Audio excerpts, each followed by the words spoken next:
John, introduce us. Greetings, everybody. This is AH, a human amongst humans, and I'm happy to introduce Michael Koran. whose code name is. Wow. Would you tell me his name was? Oh, her name is Maya Angel. Maya Angel. Maya Apfelbaum. Or Maya Apfelbaum. She's humble, but you'll see during this 57 minutes why people call her Angel. Not too many people call me that. There are fewer in the little inside know. Now, Maya, why don't you tell us why you're here? Well, I'm here in part because I think it'd be interesting to break into public speaking and speaking on TV. John, a sister. I don't know where to look in terms of the camera. Just straight ahead at me or John. Okay. But more than that, it's a day to honor my mother. And it's a fascinating day to honor my mother. So we'll talk about that. She passed away recently on February 13th. Sorry to hear it. Thank you. And today's been quite a remarkable day, thinking about her, getting photos together about her, and noticing the spirits of the weather seeming to play a lot of tricks today that might be related to something wild in her spirit. At least that's how I'd like to interpret it. Well, tell us about her. Well, why don't you two talk another minute so I can get... I just got here. Okay. There were almost like floods all the way driving here. John and I will talk about whatever John wants to, and we'll segue that into Maya Angel Apfelbaum's mother, Eva Apfelbaum, who I knew, and she was extraordinary. John, maybe any mothers you know who are extraordinary? Of my own. Tell us what makes her extraordinary. She's That is so beautiful. So many of us are fighting our mothers. His name is John Joshua Williams Oxenford. Without the S at the end. Wonderful. Oh, an S at the end? No S at the end. Oh, Oxenford. And he thinks his mother is wonderful. I do. Oh my God. Tell us why. Well, I mean, first off, I'm just really happy for my mom to have. It's the second year of retirement. She also rock and roll. She's also recovering from a wrist injury. Oh. But she's playing piano again. Wow. Yeah, she's going to compete in the senior games. Oh. And she's gonna. You heard of it?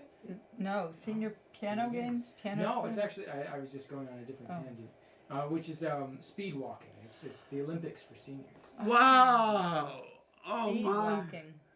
They should have piano going with that and put it all together. That's a good idea. I'll tell my mom to bring a soundtrack. She can have one of those boom boxes in the background. Oh, what a boy. woman. I'll run after her with a boom box. Just kind of tell everybody. So what did she retire from? It's kind of funny having to look backwards to see. You can look forward. You can look Oh, forward. right. Whatever's See, comfortable for I'm you. getting my lesson in TV Yeah. manners, TV logistics. So what did your mother do? She worked at MathWorks. Oh, that's a great place. Yeah. I applied and was not good enough. Oh, really, Yeah. Michael? Yeah. Tell us about MathWorks. Yeah, what is Oh, she that? was a special woman. Yeah, She is, She yeah. dealt with she is definitely not only for me, but for the general good of the world. Just Wow. good intentions, good person, good woman. Yeah, that matters. Okay. You know, what we inherit that way really matters. That's part of what I'm increasingly feeling into is the passion for the world's betterment that my mother and my father passed away 6 years ago, so it's not as fresh. My mother passed away, as I said, February 13th, so just about 3 months ago, March, April, May, and it's so fresh, and I'm having such a deep experience of getting how deeply she filled my mind and my heart with sort of principles and feelings of what's good, what's right, what one stands for. And I've always been pretty oriented towards social justice and towards earth protection, even as a kid, but it's somehow deepening as I kind of try to fill her shoes a little, or almost carry on her torch a little, carry on her light. Shoes. Filling shoes. Those are very big shoes for Yeah. her. She is big shoes to fill. Yeah, but even bigger than that, right?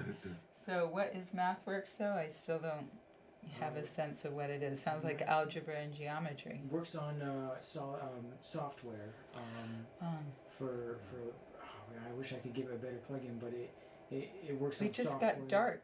Oh my god, the color changed. What's going on? Do you have mood lighting in the Is background? No, this depends on what you're talking about, Mike. It's very sensitive, like you. Michael knows.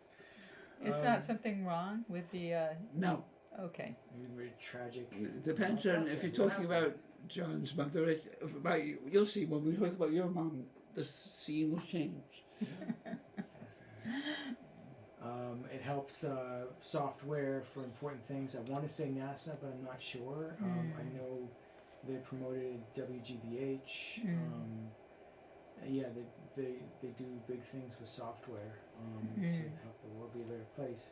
My mom wouldn't work with them if they didn't have good intent. Wow. And yeah, and she edited their writings on their magazine and on their pitches, and so she was with words. Actually, she just last year got her published her own book for the first time. And she's going to be on, following your footsteps. Oh, She's interested. really? Yeah, Oh yeah. my goodness. So yeah, and I read it and it was awesome. What's the book about? It's about various different relationships. Its theme is music, but it's about all these different people's situations in life and how they get around obstacles, connect with each other, do not connect with each other. Is it actually fictional or like fiction based in her? Yeah, it's fiction. Yeah, it sounds wonderful. Yeah. And the title again? Thank you. Back to the Source Wow! by Rosemary Oxenford. Doesn't Without have other, the S. doesn't have other names? She probably does have other names. Oh, yeah, but she doesn't really. She just kind of keeps that name to herself. Yes. So Not that's like John Joshua William Oxenford. That is public. all right. Well, we have a book connection here because you've also written books, and I've helped you edit your books. Oh my. Oh my! Oh my! Oh, I should have brought the new one. Well, we can get it later. But my mother also wrote a book. It was actually an autobiography, and one of my sisters and I have two sisters, Ananda and Claudia, and we have a hope and a vision to actually work at helping still get it published. So it was called L'Espérance, which is the French word for hope. And it was really an autobiographical journey starting with her years in southern France as a immigrant/refugee from the German Nazi era, and then growing up, well, first in Paris, then southern France, and then eventually fleeing Germany just in the nick of time. Fleeing France. You can tell I've had a pretty discombobulated day. Literally, the water in our house wouldn't stop running. And we could have turned the whole thing off in the basement with the main, like the way you turn the water valves off. But then we have a new tenant. We didn't want her to come home and find she couldn't do the dishes or couldn't shower. And so we didn't want to turn off the whole main valve. But the bathtub just kept running and running and running. It ran for over an hour before I left home. And I had been, to be honest, trying to take a quick bath or shower before I came in to kind of freshen up and wake up because I've had a very stressful, intense, beautiful last few weeks, but I was just trying to like have a little break in my busyness and freshen up. Instead, I ended up with my sister and me calling plumbers and finally calling the fire department, who had to come over and with, their pliers and their knowledge, take apart certain things, turn off certain things, and leave us with screws and pliers and instructions if we want to turn certain faucets back on. And then tomorrow we'll have a plumber over to change the hardware. But that happened, and the whole way in it was pouring. And there's ways that I can see some humor in this because there was a lot of weather energy related to my mom's passing. There was a lot of energy with wind and water and snow. And I felt like, in a way, I was getting flooded with memories today as I searched through hundreds of beautiful photos we took of her in the last few years. And it was almost like I was getting flooded with a deeper emotion, somewhat funny and somewhat sad and a little on the edge of danger. To keep one's balance when one's lost someone really dear and only can relate to them now in a sort of ethereal spirit world rather than being able to go next door. She died at home, so to go next door from my bedroom to her bedroom and be able to hug her, or be able to bring her food, or to be able to feel her energy as a mother, even when she was being taken care of, which was most of the time. The last 3.5 years she was really in need of tremendous care. But she retained, even in her vulnerability, a kind of something of a mother's awareness and energy. So it was this interesting mix of us becoming her mother and her still retaining a certain sovereignty, a certain kind of knowledge and instinct and caring as a mother. I could feel it right through the end. So was there anything by any chance you remember she did that was motherly? Very much. Well, many things, including just being very aware of what clothes we were wearing and if there was anything beautiful. Like, she liked beauty, so if any of us wore something beautiful, she wasn't talking much anymore. She had become mostly nonverbal, but she would point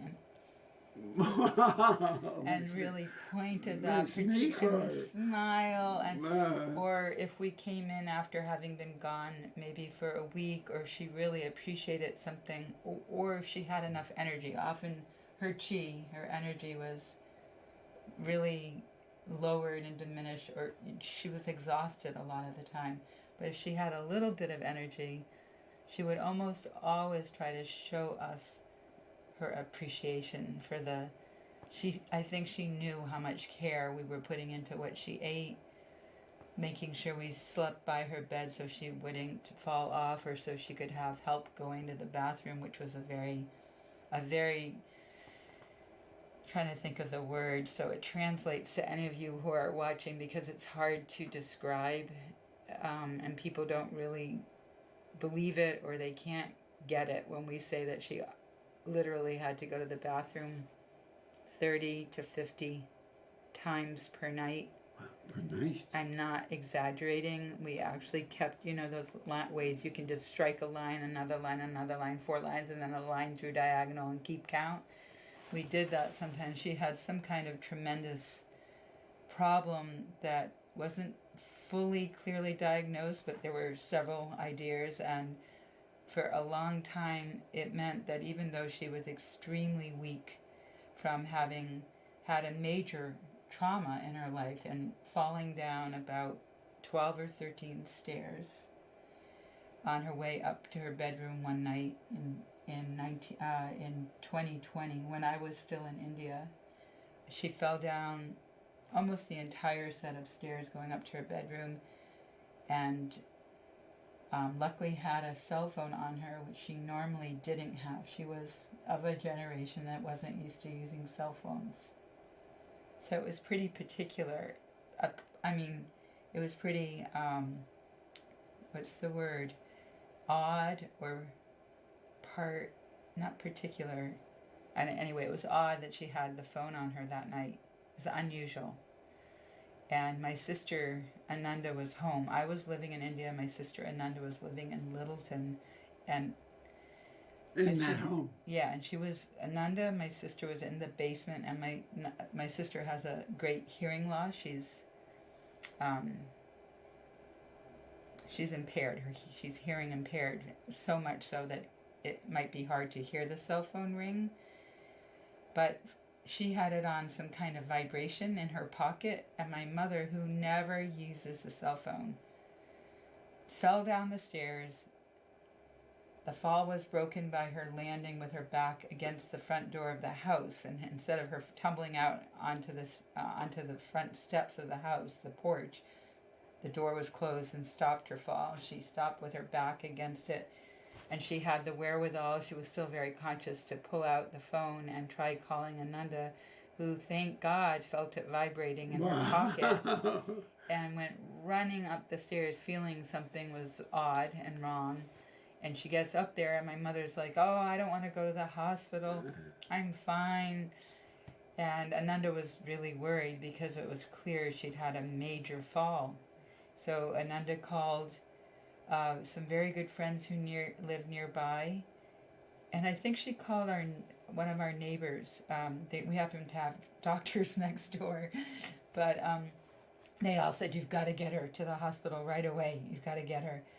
So I could go on and on about this because there are so many strange miracles. There were so many tragedies, but also miracles. So that night, Ananda got her to the first hospital, but that hospital didn't have the right equipment to evaluate or treat my mother. So they had to send her on to a hospital in Worcester, UMass Medical Center, which did a pretty good job. So Ananda was driving in the rain. It was always like rain, crazy rain. Driving at top speed, trying to follow the ambulance to Worcester, and they get there and they get in the emergency ER room and then intensive care, and this doctor walks in, and she's this tall, beautiful lady, and Ananda looks at her and she goes, "Oh my God, you're our neighbor." It was the wife of a doctor, husband and wife doctor team who lived next door. Wow. So the man had come over earlier in the evening saying, "You've got to get your mom to the hospital."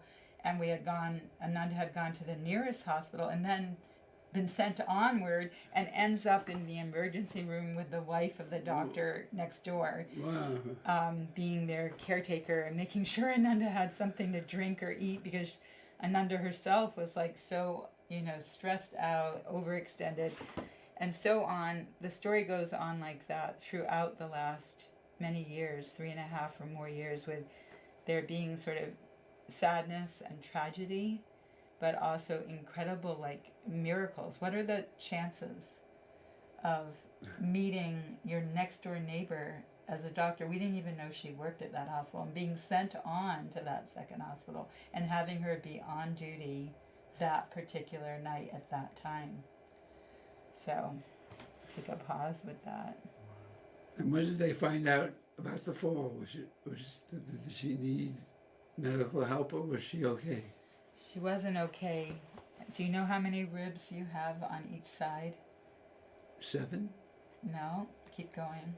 8? Keep going. 9? Keep going. 13? I think 13. I don't know if the story about Adam and Eve, somehow one has one less rib. What's the story in the Bible? Yes, that Eve was made out of one of Adam's ribs. Right. Is that true? Does Adam only have 12 on one side? Yes. Really?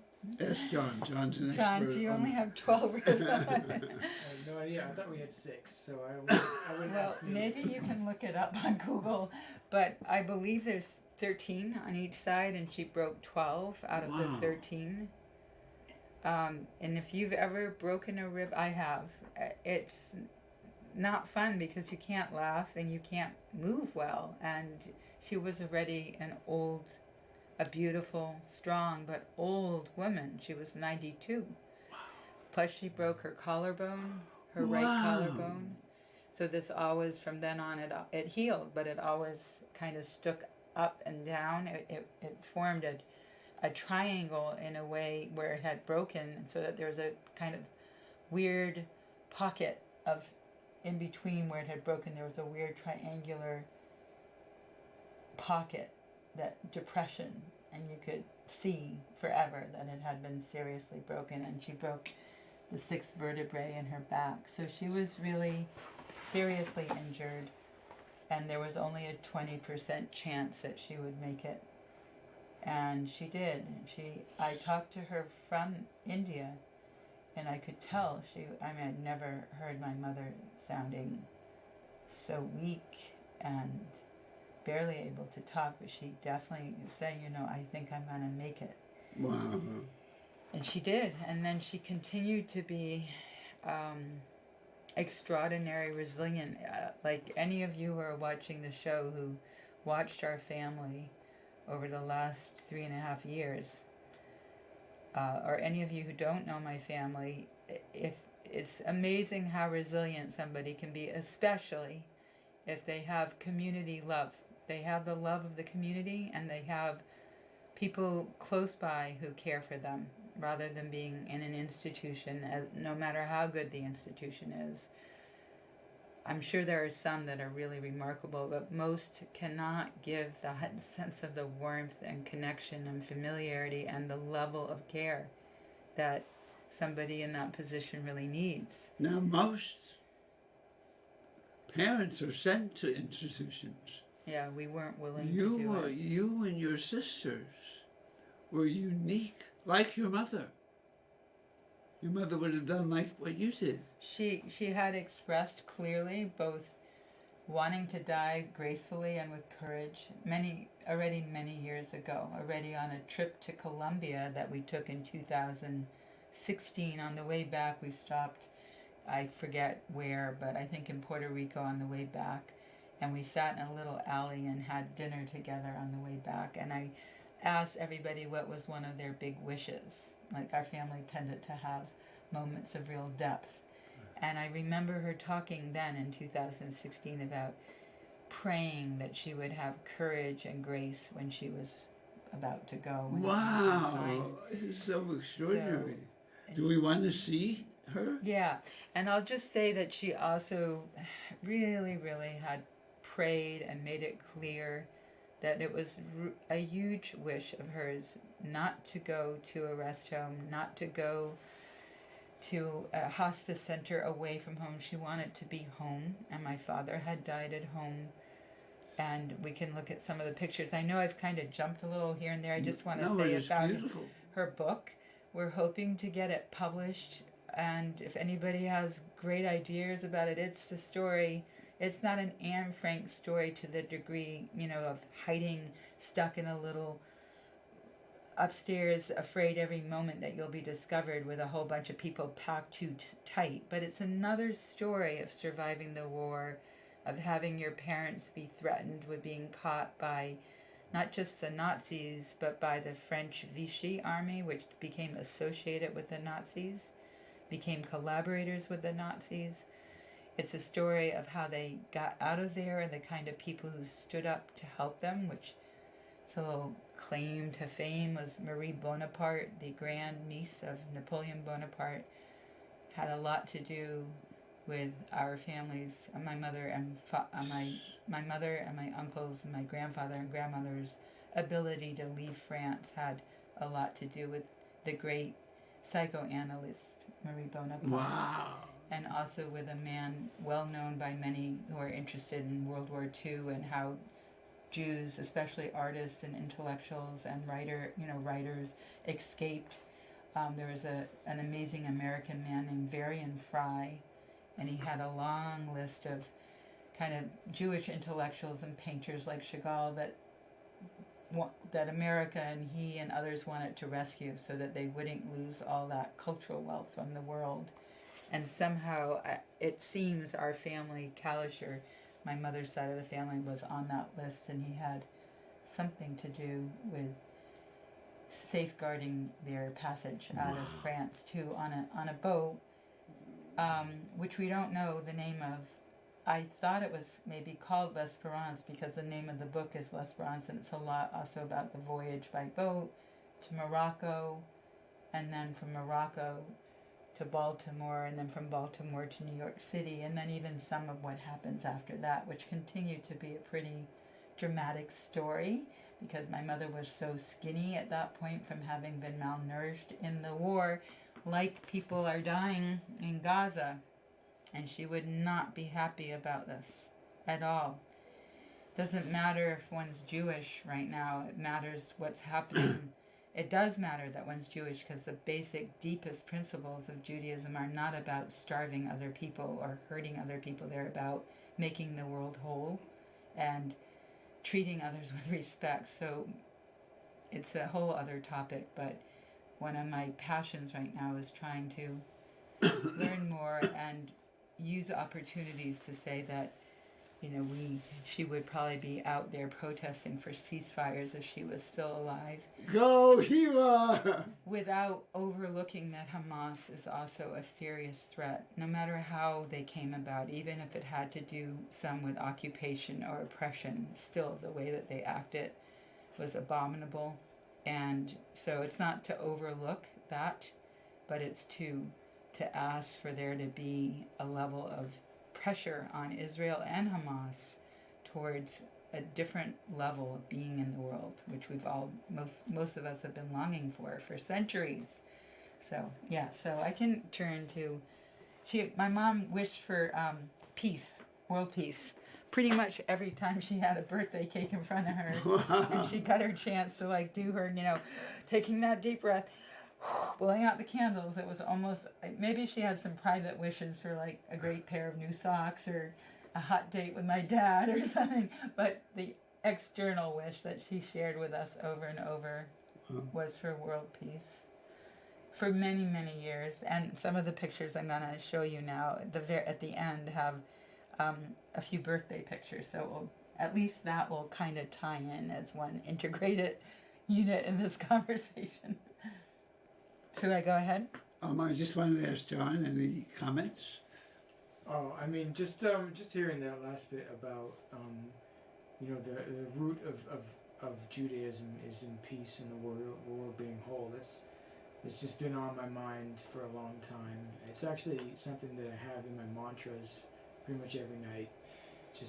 One of them is world peace. I hope to be one of the people who helps bring the planet Earth to world peace. And it's cool to Me too. Me too. Hopefully this show will help. There's some Jewish rabbis and leaders talking out over and over about that. And of course what Judaism is really about is subject to interpretation, like with every great religion. But fundamentally, I believe, Michael, you could probably talk to this more, even though there's a certain amount of violence in the Old Testament, the Torah. John knows. Right? There's a lot. But there is also fundamentally, there are some commandments about respect and peace and love the stranger. Love the stranger. As you love yourself. Wow. So hopefully one knows how to love oneself a little. Yes. So we can go to pictures now. This one. That's her. I don't have the dates on some of the pictures, but I believe that's still in Berlin, Germany, before her mother and her left in 1933, and my mother was born in July 1928, and she was a very pretty little girl with very dark hair and brown eyes, and her mother took very good care of her. Her father and her brother, who became a well-known photographer, had already left Germany ahead of them, fearing and feeling the oncoming threats of the Nazi Party and Hitler, and they had already left. They separated the family to be more safe, and my grandfather, Hans Kalischer, went ahead to try to check out housing in Switzerland with the son. Does that make sense? Are you following? Just about. Hans is the grandfather? Yeah, Hans Kalischer. Yeah. And my uncle, Clem Kalischer, who became a well-known photographer in New York and elsewhere. So what's the next picture? You just do this, and I do this. Oh, so that's in France already. They lived first in Paris, and they lived in the Chinese section, and then eventually it became unsafe in Paris, and they moved to southern France.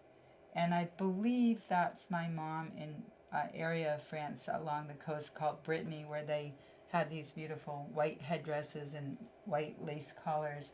And when my sisters Claudia, Nanda, and I were still growing up, when I was just about 4 or 5, about the same age as my mom in that picture, my parents took us to Brittany, and we all were dressed in that same kind of costume. I don't have a photo of that, but it was nice to visit places they had been. You can press, yeah. This is a quick jump to when she's a young lady. Oh, she got even more beautiful. Yeah, my uncle Clem took many photographs of her, and often they were almost on the level of her looking like a model. Wow. But I think this is when she's already come to New York, and she ended up living. The family had lost a lot of money. My great-grandparents were millionaires in Berlin. No. Yeah, they had a huge wool mill, and it's still standing today. It's a giant building in Berlin. A mill? Yeah, a wool mill, and it just sold for millions of dollars to somebody. So I'm hoping to go finally see it. I have German friends who've researched it for me and sent me photos of it still standing. But anyway, this photo is when the one that you just saw was when my mom was in New York, and she had gone to the High School of Music and Art, which is pretty famous from that movie Fame. And how do we go back to the photos? Oh, I meant too much. So there she is. Oh, no wonder your father married her.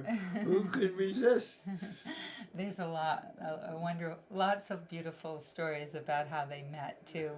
They only knew each other 6 months before they married. Wow. And this is her mother. This is my grandmother, Ella Norden Kalischer. Oh, she looks beautiful. She was a physical therapist, and she was one of the first women in Germany to row like a crew boat. Oh, my She was very Lord. athletic. No wonder you're so wonderful. Oh. No wonder they call you my angel. Oh, she my. was very amazing. I wish I had gotten to know Look her at better. those roots you have. She was extremely brave and resourceful in terms of during the time in France. My grandfather Hans and my uncle Clem got taken away and put in labor camps in France, and my mother and my grandmother had no idea where they had gone. And my grandmother eventually managed to find them, but it was a close call. Wow. Very close. So back to the photos. I don't know how much time we have left in the program either. 18 minutes? 6:57. So it's about over 20 minutes. Oh, okay. So I just want to say there's a lot about my grandmother I didn't get to know, about her parents, but I think they died when she was pretty young of starvation mostly from World War I, and I think her childhood wasn't that easy. And I still am in touch with relatives I have in England that were from her. She had a brother named Julius, and I think 2 sisters, and I've had the opportunity to meet my second cousins in England twice or 3 times, and they're really great, and we're still in touch. So at least we have a little bit of family that way, because overall our family is pretty small. This is amazing. Yeah. So next is my grandfather, John Hans Kalischer. Oh, they look like such special people. Mr. Kalischer was a writer. This like is you. your mom's dad. Yeah, and he was Wow. like you, very much a writer. Wow. He loved to paint, especially in Iceland and in Haiti. He had this penchant for dramatic places, for the volcanoes of Iceland. These were very educated Germans. Yes, they Not were like, highly I educated. have Polish Right. parents. So, Poor, grew up in a candy store, my father. and my grandfather was kind of fun for me because he would actually have my sisters and I pose for him. Like, he liked to draw charcoal drawings, and so when I was a kid, I didn't like to sit still at all. Even sitting here is a little hard, but he would have us sit like on a chair, or in my case, those kind of high chairs that little kids sit on. Mm-hmm. And he knew that I didn't really like to sit still for long, so he would try to draw very quickly, and he would measure, the distance between my nose and my forehead with his pencil like that, trying to get the proportions in a metaphorical way, like you hold something up and you can kind of see the proportions. Then he would draw some more, and then at the end, he would always have this treat in his pocket of these big orange flavored kind of soft candies. And so it's like Grandpa Kalischer was kind of cool and fun and interesting because he made beautiful drawings of us, and then there was also a special, very special treat, and not like any candy I've ever seen anywhere else. I don't know what they're called. What a family, John. Gee. Jeez, Michael. I mean, because I've known you for 20 years. I never knew this. Yeah, there's a way I wish I had known a little more fully the richness that I was inheriting. It's taken me, even the last few years, doing research on my mother's history so that we could apply for some Jewish claims conference money, having to do with the German government still doing restitution money. And Claudia and I especially, but a lot, Ananda as well. Ananda was so busy taking care of my mom, she didn't really have that much time for additional things. Ananda was busy 24 hours around the clock, basically, every day as a primary caretaker, teaching herself about all kinds of herbal medicine and acupuncture and food, better food diets and no salt and this and that. But Claudia and I had a little more time because we weren't always there on duty, and we together applied for a Jewish Claims Conference and got a small kind of claims conference payment. And actually in the process we had to research more about, like, I have all these papers here that were our research into my mom's childhood in Berlin and when they left,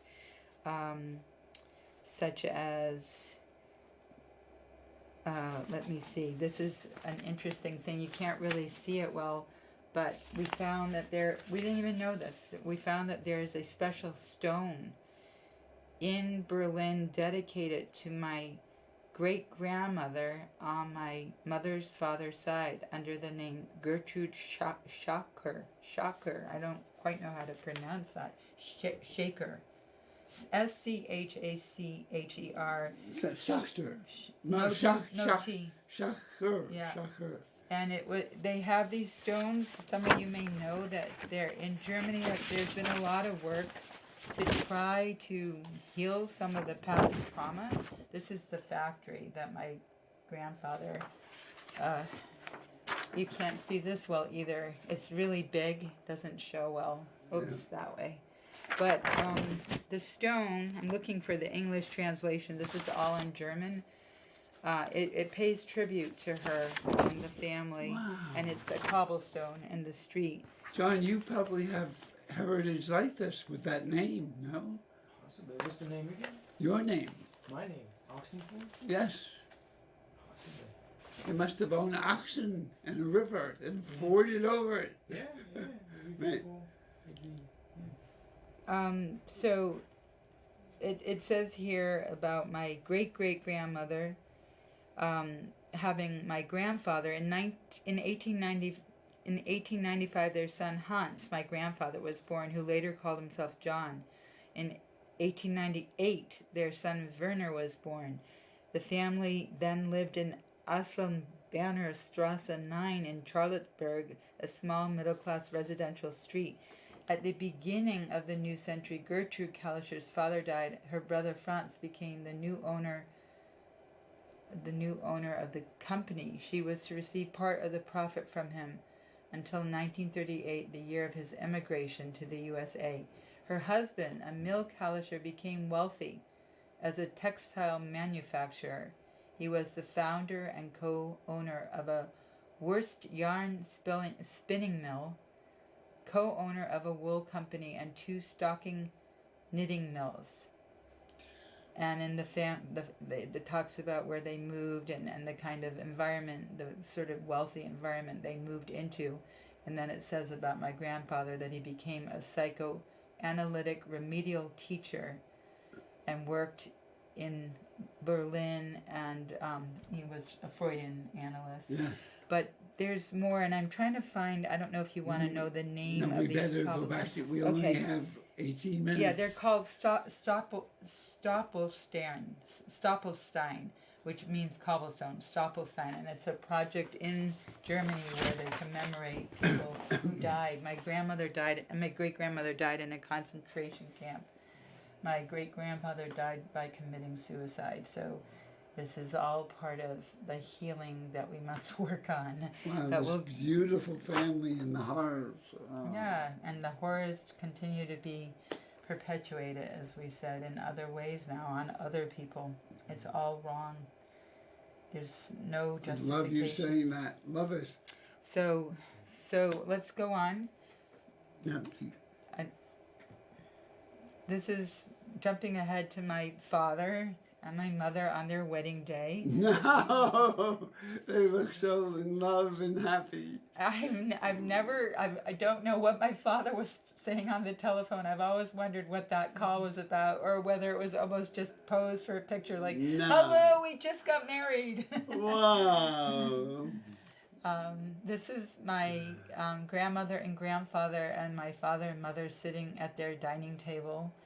And, you know, it's a different era, black and white photos and the kind of, chandelier. And this is when I was extremely young. I'm the little one who looks absolutely miserable in my mom's arms. I'm not sure what was going on for me, but luckily I got a lot happier most of the time over the years. But your parents look so happy. They were happy. Jack, happy, happy, happy. Yeah, I was maybe just having a too tired moment. We went to the Cape every summer starting when I was only a few months old, and maybe it was just too cold or I hadn't had my drink or my nap. But my sisters look pretty happy, and I'll go on.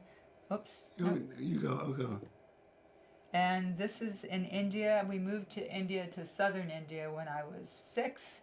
And we swam in a river there that actually really had crocodiles. Not a joke. So we were always quite cautious. Wow. But we went swimming anyway. This is also one of the things I loved about my family, is not much could stop us. And we all retained our arms and our legs. But that's me and my mom's arms, and my dad and my 2 sisters.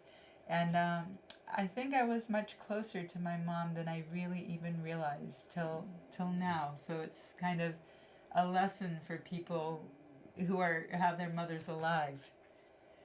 So this is back here in Littleton, Mass. We lived in Newton for 2 years after we returned from India. Then we moved to Littleton.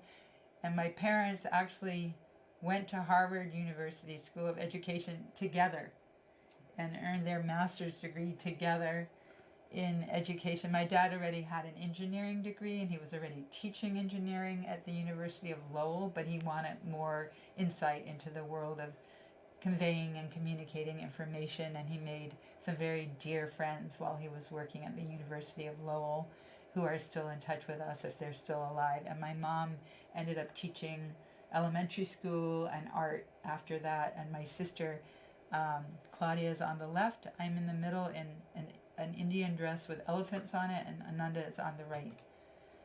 And this is going backwards a little. This is back again to Cape Cod when we were little, and I'm in my mom's arms. And this photograph was taken by a famous photographer and ended up, I think, in the National Geographic. But it's very faded here. But I want to get it retouched. But it was like pretty. There's so many stories. This is back to India. Okay, go along with me here and there, backwards and forwards. This is in India. We were dealing a lot with people with a lot of poverty, and also with very wealthy people. And on the wealthy side, there was the last ruling Maharaja and Maharani, king and queen, in a very truly beautiful castle in Mysore, India, which is the capital of a southern state called Karnataka.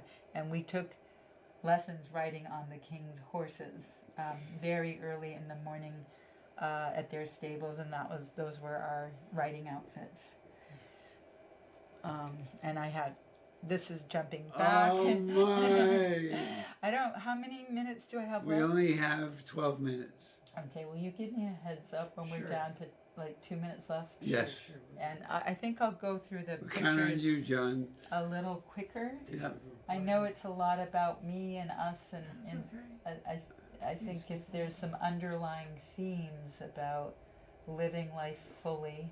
Oh yeah, I'm just remembering. I'm just looking at this and just remembering my grandfather and my grandmother and just my family who's still alive and my mother, her sister, and I just. Oh my God! It's just trying to connect to what that was.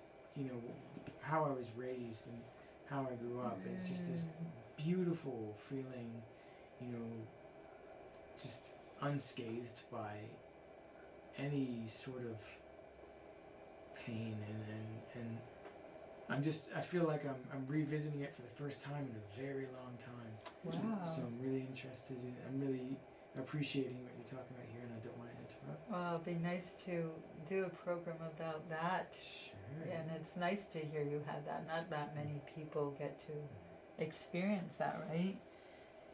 I certainly had No, you had poor grandparents. Yeah, but look at what you've done with your life. That's because I met you. Oh yeah, right. It's all true. Maybe I became this way because I met you. I'll never I forget could tell you stories. I could tell. I'm going to say one. Just it's not relevant to this, but when I was younger and hugged Maya, I often felt transparent. That I could feel the spaciousness in me. Wow. And I even thought of walking through walls, but decided not to, that I could. But I still have that spaciousness, thanks to you. And I haven't felt that with anyone else in the same way. That's pretty amazing. That makes me wonder what happened on a metaphysical, spiritual, emotional level. Next program, but now back to the The Apfelbaum. cliffhanger. We get into the X-rated. Okay, so onwards. How do I again do a few more photos? So we want first this, and then this. Well, I felt very held by your energy too. I never forget getting back. I was stuck at the zoo where I used to work, and then you came and picked me up. I was stuck in a snowstorm, another storm. There's all these storms. Anyway, back to the photo.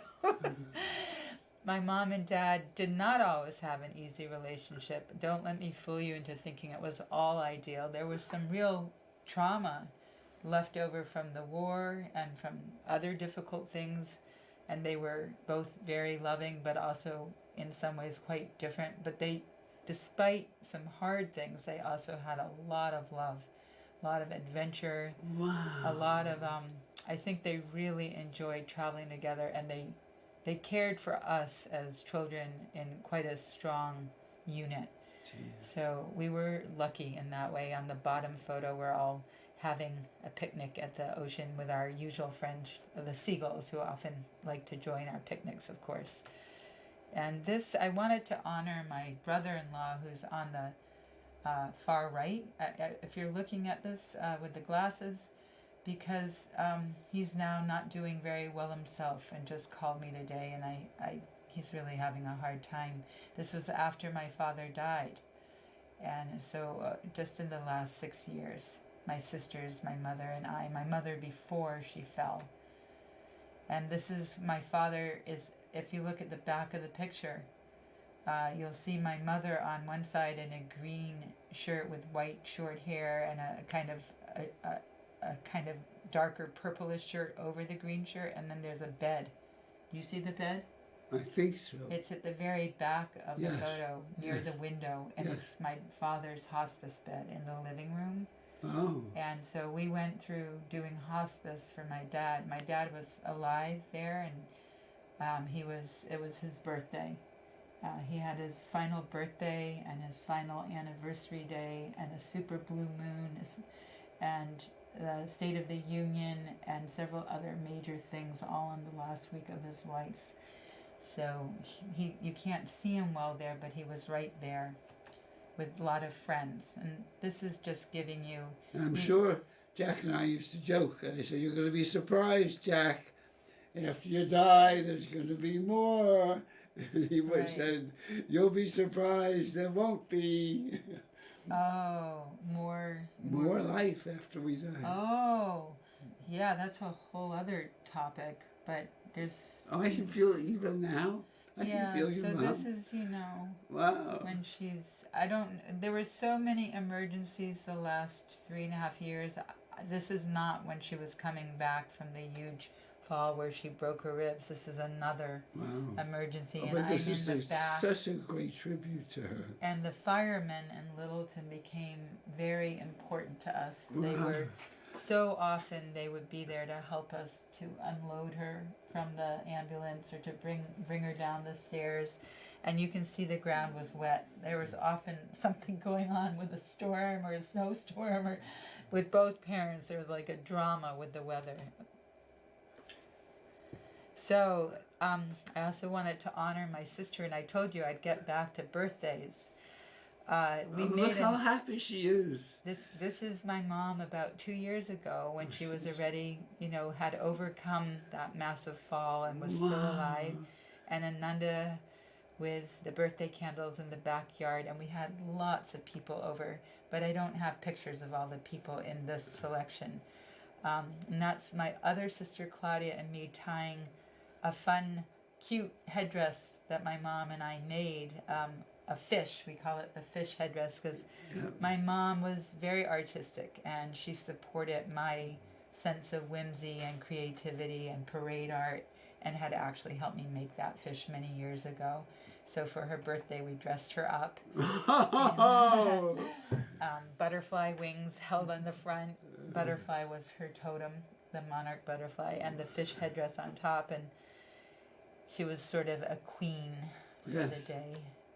And this is Ananda and my mom in her bedroom, where the last year or so my mom barely left the bedroom except to go to the bathroom. She looks well there, though. Well, she was often surprisingly able to. There were moments where she looked like she was about to die, and Ananda and I would look at each other and go, oh my God, maybe it's going to be now. No. Oh, okay. And this is Claudia. My mom's, one of her gestures of showing her love would be to put her hand out. Again, she didn't talk much at the end. Yep. So she would put her hand out, and she had an incredibly clear touch. It wasn't messy, it wasn't too soft, it wasn't too hard. It was just somehow perfect. Wow. And she would hold our cheek or push our hair back, and it made each of us feel so good. It was amazing. Well, I'm amazed by your presentation here, because I didn't know how wonderful your family was until now. Yeah, aw. So, well, I'm glad we're finally getting to that. Yes, finally. But I'd say in a way we got closer, over time. So when I was with you, I was still in a harder time. Me too. This is I wanted to honor my niece. She's in the middle. She's been living in Italy, but she's come and gone a few times to be around family events, particularly my mom's birthday. So that's another birthday picture with the cake there. And my mom's still looking pretty healthy and vibrant. But this is more and more how she was. Oh, very beautiful. Sleeping many, many hours. With the cat. And we got I can't go into it, but an enormous story about the cat as well. And this cat is called Soiree, a French name, which means evening, because she's a black cat. And Yeah. the first cat we ever had when I was little was called Soiree too. And the cat seemed to like being right by my mother's head. We've got about a minute left. Okay. No, we have I have 3.5. Well, 3. enough to say that my mother had many friends, but just in case anybody out there is lonely or depressed, despite all these smiles, my mother actually suffered pretty intensely from depression and loneliness for quite a lot of her life. And only in the last 20 years, and remember, she lived to 95, so only 95. from her Wow. 70s onward, she began to have more and more sense No. of peace, inner peace. And that was one of her best friends. I'm not kidding you. Okay. So that was one of her older friends who also was a German Jewish refugee. Wow. And this is my mom. She meditated a lot, and even after her accident, she would try to kind of slowly walk and sit at her meditation table. Oh my Lord. And this is her totem animal, the monarch butterfly, and it's a picture of the monarch she painted, and then my face caught inside the frame. Oh wow. So it's a reflection of my face Oh my inside God. a part of her painting. Oh my God. And last but not least, I do feel she's gone to spirit. I took this photo one day when it was again kind of snowy and stormy out the bathroom window. The window was kind of foggy, and it was a little paper cut butterfly I think she made. And we had her memorial a few weeks ago, and I don't really want to tie everything up so neatly because there's still a lot to process, but in honor of her, Michael was there.